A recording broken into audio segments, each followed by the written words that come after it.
Oggi parliamo dello stralcio automatico dei debiti iscritti a ruolo per importi fino a 5.000 euro. Si tratta di una previsione che è rientrata nel decreto sostegni, il DL 41 del 2021, quello del 22 marzo 2021 per l'appunto, che all'articolo 4, commi da 4 a 9, ha previsto lo stralcio automatico dei debiti fino a 5.000 euro. Si tratta di una previsione che chiaramente è circoscritta a una platea di potenziali beneficiari, perché all'impatto si potrebbe pensare che riguarda tutti i soggetti che hanno debiti iscritti a ruolo fino a 5.000 euro. In realtà non è così, perché il primo paletto che ha stabilito il legislatore riguarda l'arco temporale. Si deve trattare fondamentalmente di carichi affidati dagli enti creditori all'agente della riscossione nel periodo che va dal 1 gennaio 2000 al 31 dicembre 2010.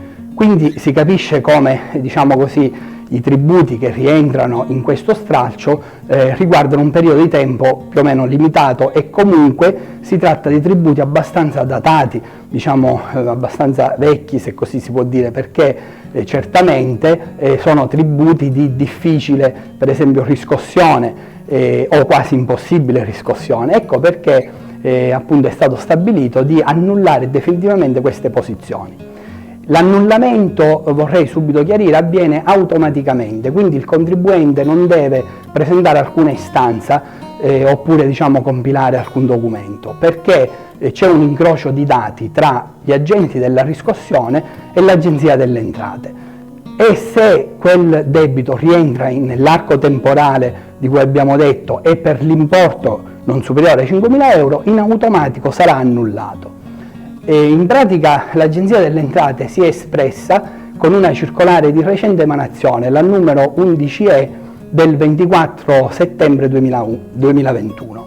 Questa circolare in pratica stabilisce alcuni criteri, dei requisiti oggettivi e soggettivi ovviamente, e poi spiega un po' materialmente come si procederà a questo stralcio. Intanto c'è da dire che lo stralcio riguarda potenzialmente sia persone fisiche sia altri soggetti diversi, come per esempio società di persone, società di capitali, piuttosto che enti non commerciali. Per tutti quei debiti, dicevamo, che per i quali i ruoli sono stati consegnati nel periodo 1 gennaio 2000, 31 dicembre 2010, e quindi ovviamente inglobano dei tributi datati. Ci possono rientrare certamente dei tributi di fine anni 90, per esempio 97, 96, 95 e così via, che verranno in automatica annullati secondo un calcolo che già è stabilito nella circolare stessa ed era previsto pure dal DL appunto 41 del 2021. Cosa rientra nello stralcio? Rientrano tutti i debiti per quota capitale, interessi da ritardata iscrizione a ruolo e sanzioni. Questa sommatoria non deve superare, come dicevamo, i 5.000 euro. Restano esclusi gli agi di riscossione, che sono i compensi che vengono riconosciuti per legge all'agente della riscossione.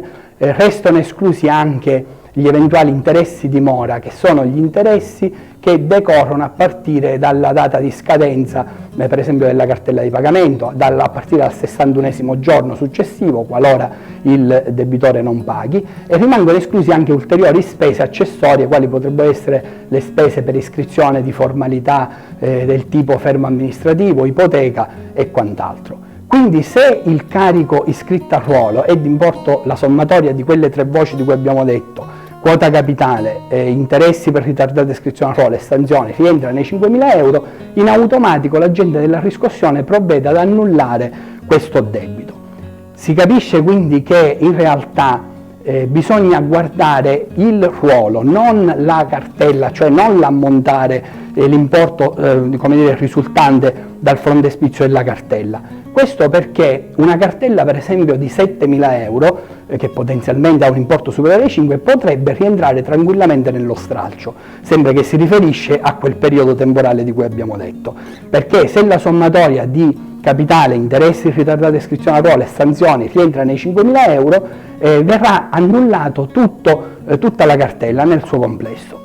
C'è da dire anche che si possono avere dei casi in cui, perché la normativa specifica, si annullano i singoli ruoli per importo fino a 5.000 euro, quindi ci possono essere casi in cui nella cartella ci sono 2 o più ruoli, per esempio un ruolo dell'Agenzia delle Entrate di 3.000 euro, un ruolo della Camera di Commercio di 1.500 euro e un ruolo per esempio di un ente locale, di un comune, per altri 2.000 euro. La sommatoria certamente è superiore ai 5.000, però anche in questo caso, siccome ci si riferisce al singolo ruolo, tutti i ruoli sono al di sotto i 5.000 euro e verrà annullato tutto il carico. Questo per quanto riguarda l'aspetto, diciamo così, oggettivo. Per quanto riguarda l'aspetto soggettivo, cioè chi sono i soggetti coinvolti che possono beneficiare di questa diciamo, normativa agevolativa. I soggetti sono tutte le persone fisiche, siano essi titolari di reddito oppure di impresa, oppure anche dipendenti, impiegati e quant'altro, lavoratori autonomi, professionisti, ed anche le società, gli enti diversi, quindi società di persone, di capitale ed enti non commerciali. Il requisito da un punto di vista soggettivo che verrà analizzato all'agente della riscossione sarà il reddito appunto imponibile. Reddito imponibile che, come sappiamo, non è il reddito netto finale della dichiarazione dei redditi, ma è il reddito complessivo, tolte le deduzioni per abitazione principale e gli altri oneri deducibili. Se questo reddito non supera i 30.000 euro, quindi ulteriore paletto, in pratica il ruolo potrà essere annullato definitivamente. Quindi diciamo ci sono tutte queste condizioni che devono essere soddisfatte. Un altro aspetto importante da considerare riguarda per esempio i carichi iscritti al ruolo dove ci sono più coobbligati solidali. Cosa voglio dire? Per esempio per un'imposta di registro su una compravendita di un immobile che non viene pagata, l'Agenzia delle Entrate in genere, che è l'ente creditore, iscrive al ruolo sia il venditore che il compratore, o sia i vari venditori e i vari compratori. In quel caso, se anche uno solo di questi soggetti non soddisfa i requisiti di reddito, per esempio, perché supera i 30.000 euro, il ruolo non potrà essere annullato, anche se rientra nell'arco temporale di cui abbiamo detto. E questo perché il coobbligato solidale è come se si riferisse a un debito unico, di cui tutti sono come dire, chiamati a pagare, però il debito è sempre uno. E quindi se anche gli altri soggetti hanno i requisiti e uno solo no, questo carico non verrà annullato. Dobbiamo dire ora da poco, dall'1 ottobre 2021, appunto in Sicilia non c'è più Riscossione Sicilia SpA come agente della riscossione, ma la riscossione è affidata a livello ormai unitario nazionale a un ente, l'Agenzia delle Entrate Riscossione, che opera su tutto il territorio nazionale. Sarebbe la ex Equitalia che conoscevamo. Diciamo che a questo punto le procedure per verificare come si fa a capire se ci sono debiti potenzialmente stralciabili. Ci si può registrare sul sito dell'agente della riscossione, Agenzia Entrate Riscossione, e con il proprio codice fiscale verificare se effettivamente si può beneficiare, ripeto, in automatico di questa agevolazione. Non si deve presentare alcunché. Un'ultima cosa che diciamo è opportuno dire riguarda per esempio le agevolazioni in corso, quali mi viene da pensare alla rottamazione ter, che è in corso di pagamento.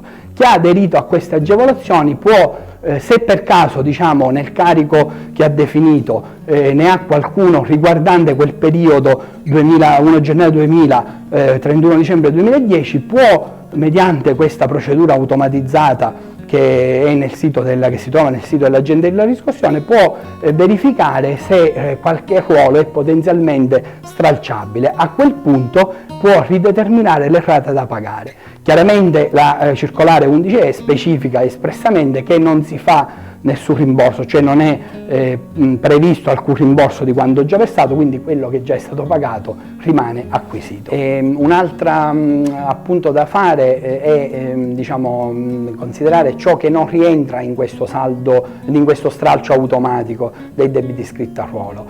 Questo aspetto è disciplinato dall'articolo 4 sempre del DL 41 del 2021, il decreto sostegni, al comma 9. Il comma 9 stabilisce che non rientrano nello stralcio automatico i debiti iscritti a ruolo, anche se di importo inferiore ovviamente ai 5.000 euro, che riguardano per esempio risorse proprie dell'Unione Europea, oppure aiuti di Stato, crediti diciamo per aiuti di Stato, oppure anche per esempio sanzioni pecuniarie per sentenze di condanna a livello penale e anche l'IVA assolta all'importazione. Queste fattispecie non sono oggetto di stralcio, anche se appunto il carico iscritto a ruolo è inferiore ai 5.000 euro.